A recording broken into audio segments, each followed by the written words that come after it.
Good morning, students. Welcome to the session on Python programming. Myself Swati, working as assistant professor in the department of CSE. In the today's session, we are going to see unit number 5. So let us see the contents of our unit number 5. So in the unit 5, we are going to concentrate on the topics multi-threading. In the module 2 is on files. In module 3, we will be studying introduction to standard libraries, that is NumPy and Pandas. So in the multi-threading, we are going to focus on what is a thread, how to create threads in Python, and how to perform synchronization of threads in Python. These topics we are going to cover in this multi-threading.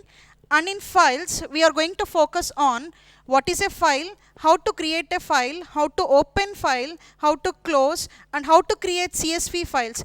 All these things we are going to concentrate on files, that is in module 2. And in module 3, we will be focusing on the standard libraries, that is NumPy and Pandas. Okay, so in the today's session, we will be focusing on the first topic, that is multi-threading in Python. Coming to the objectives of this session, so we are going to learn what is threading means, what is multi-threading, how to create threads in Python, how to perform synchronization operation in threads. All these things we are going to learn by the end of this session. So this is our content, that is multi-threading. Now, before going to this multi-threading, let us discuss regarding multitasking.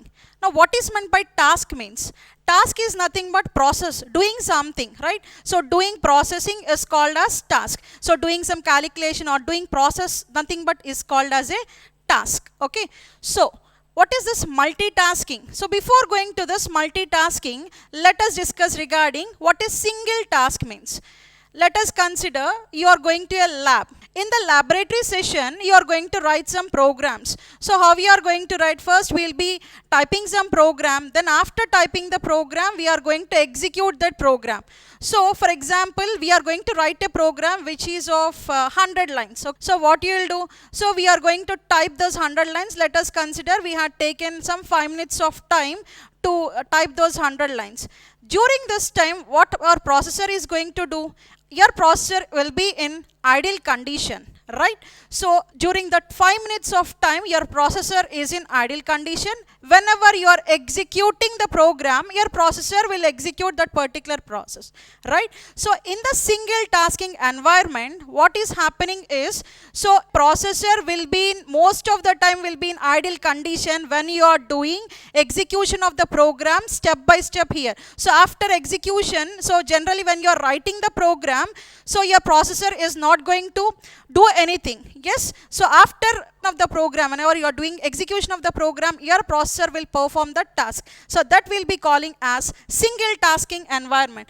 Now, what is this multitasking means? So multitasking, the name itself is indicating that you are performing multiple number of tasks at a time. Okay, multiple number of tasks you are going to perform simultaneously at a time. That will be calling as multitasking. Okay, for example, let us consider multitasking. Okay, so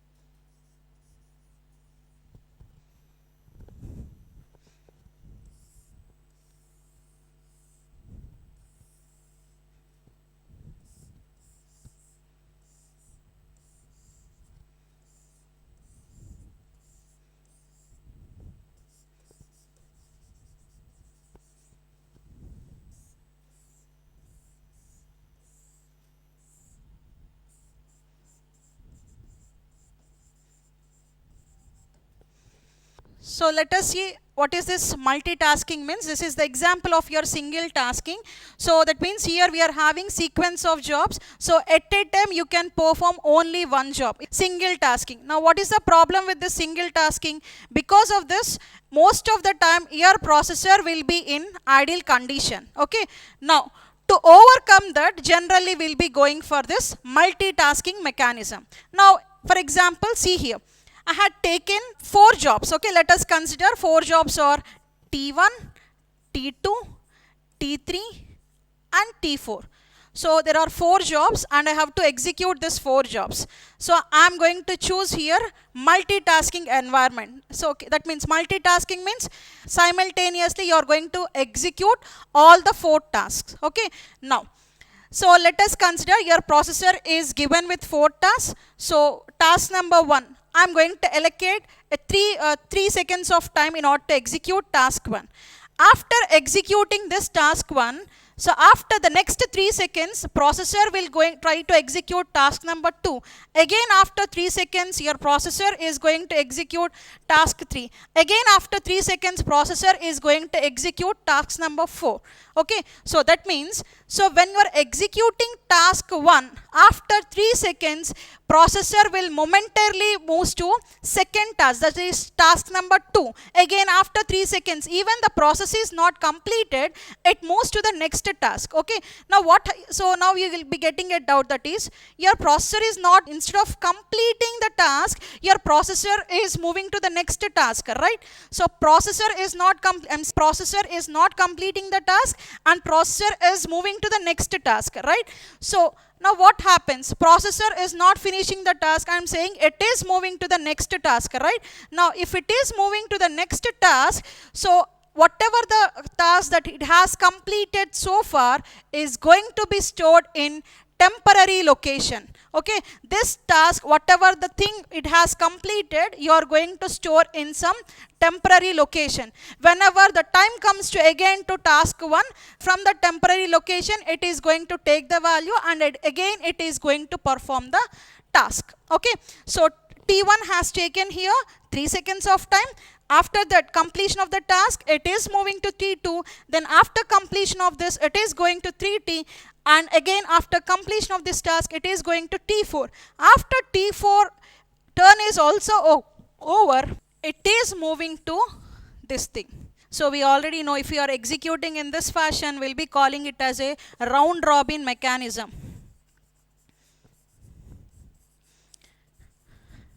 So processor is going to execute its task in round robin mechanism. Now we'll be getting a doubt, that is you are saying that simultaneously you are executing the task. Yes, we are executing the task simultaneously.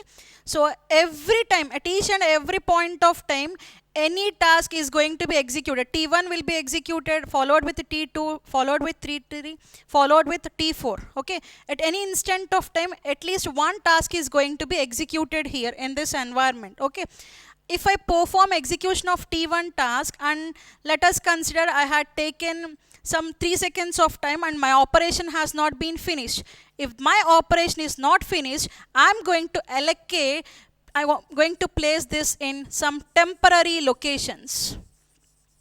So whatever the intermediate value I am getting, that intermediate value I am going to place in temporary location. Okay, then I'll be moving on to next task. Okay, so like that I am finishing my task in this fashion, in my multitasking mechanism.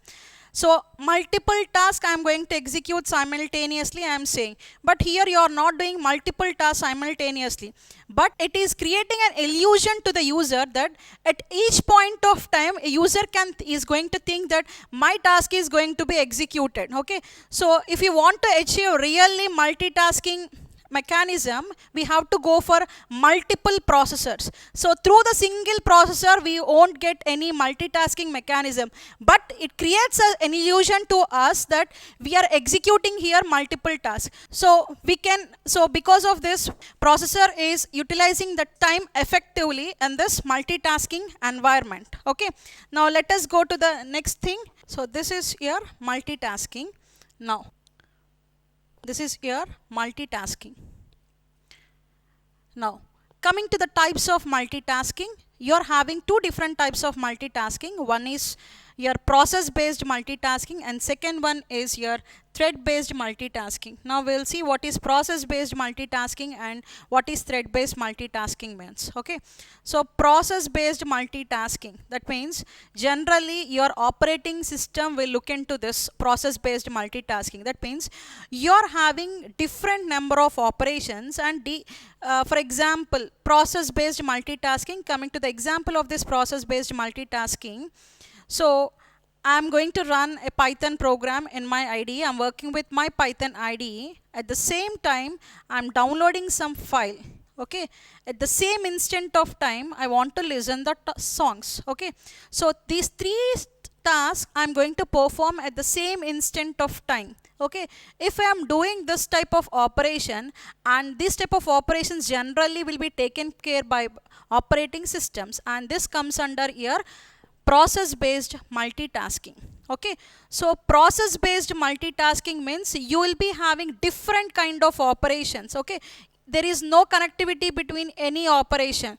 So if you are performing different sets of operation at the same time, this comes under your process based multitasking. Okay, now coming to the second one, that is thread based multitasking. Now what is this thread based multitasking means? So I'm having a program where my program consists of different independent number of tasks. Okay, if I am executing those different number of independent tasks simultaneously, then we can call it as a thread based multitasking. Okay, so let us consider this. So this is my program. Okay, and my program consists of different sections of code where each section of code is independent with each other. Okay, so one section is not dependent on another section. Okay, so in this situation, I can execute this section and this section simultaneously. If I am performing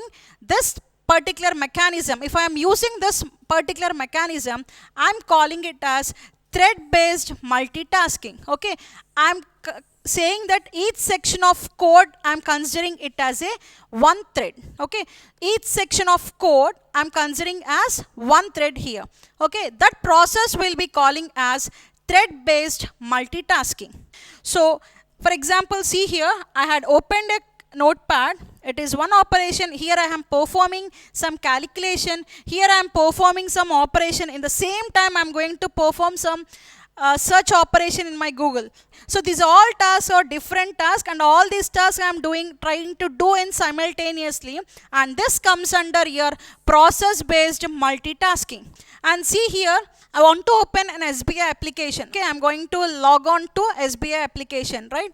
So only I am the person in whole India, that I am the only person who is opening this SBI? No. So there are many persons who are going to open this particular operation, right? So for example, see here, 3 persons are there, and 3 persons wants to access this SBI portal at same instant of time. Okay, if 3 persons wants to access all these 3 SBI portal at the same time, 3 individual threads. Okay, one thread is going to create here, another thread is going to create for this person, and another thread is going to create for this person. Okay, 3 individual threads will be created, and these 3 individual threads will be performing each operation, which makes us that we are performing operation at a time. So this comes under your thread based multitasking. So these are the 2 ways that you can perform, and we'll see how to perform this thread based multitasking. Before going to thread based multitasking, already told that thread is nothing but an independent program. So that means one set of program is not anyway connected to your second set. So these 3, all the threads are working individually. See this, a thread is basically an independent flow of execution. So there is no dependency between. So see here, thread is basically an independent flow of execution. That means here there is no dependency between the flow of execution. So you can execute each and every task separately.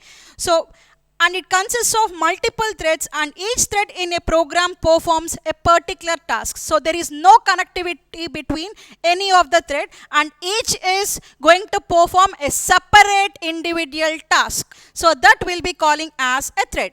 So now we'll see how to achieve multi-threading mechanism in Python. We are going to see now. So multi-threading in Python can be achieved by importing thread module, or you can import this threading module. Okay.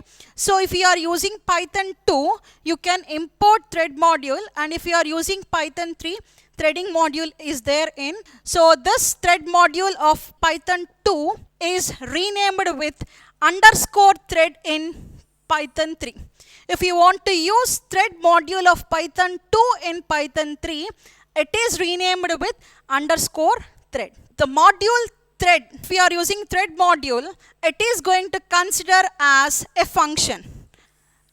It generally is following a functional oriented approach. If you are using a threading module, it is going to perform like an object oriented approach. That is the difference between your thread in Python 2 and threads in Python 3. Threading in Python 3.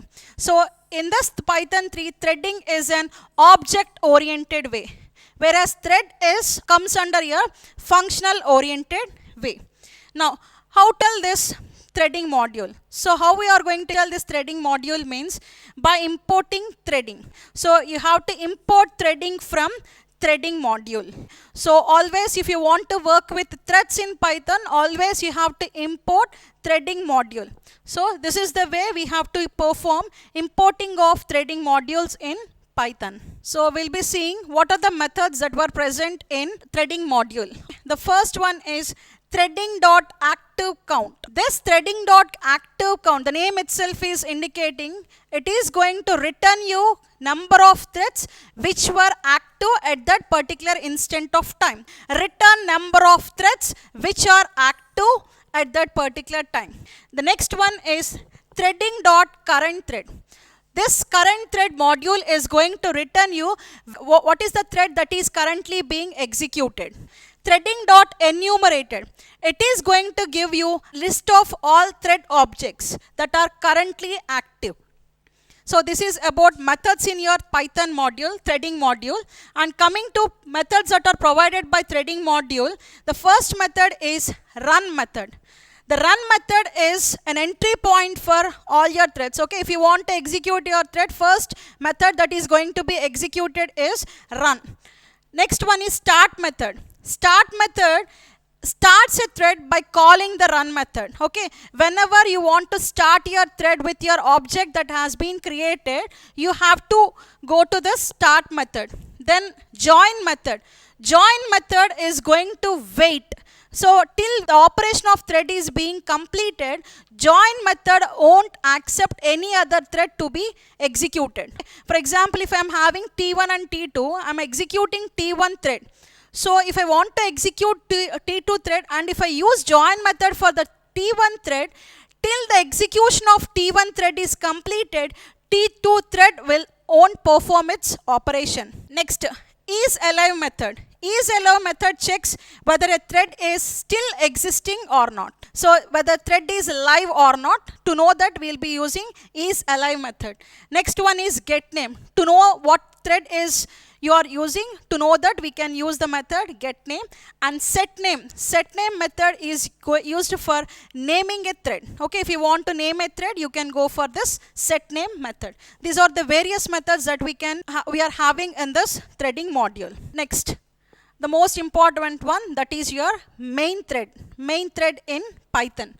So when we start any program in Python, by default main thread will be created. For example, simply I am writing a print statement. So whenever you are writing any program, so any line of code if you are writing in Python, always your main thread is going to be active. Even then if I write a simple line also, if I write just simple print statement, like print hello, so if I write even this statement, your main thread will be in active state. So when we start any Python program, one thread is going to be begin, and which will be calling as main thread, and this main thread will be created by Python virtual machine. So PVM is nothing but your Python virtual machine.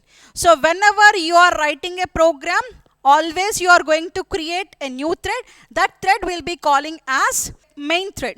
The main thread is created automatically when your program is started. So see here, I want to know what thread is going to be run. So I had written here the simple program here. So first I'm importing my threading module. To work on threads, always we have to import threading module. All earlier we had discussed regarding this. Next, t is equal to thread dot current thread dot get name. Now we already know what does current thread will perform. Current thread is going to tell you what thread is going to work, and I want the name of the thread. To get the name of the thread, I'm going to use the method get name. So t is equal to thread dot current thread dot get name. It is going to return you the name of the thread which is active at this particular instant of time. So print of t I am doing. So obviously when you are running a program, when you start your program, already I told you that by default your main thread will be in active. Main thread will be initiated by your Python virtual machine. So obviously the name of the thread will be your main thread.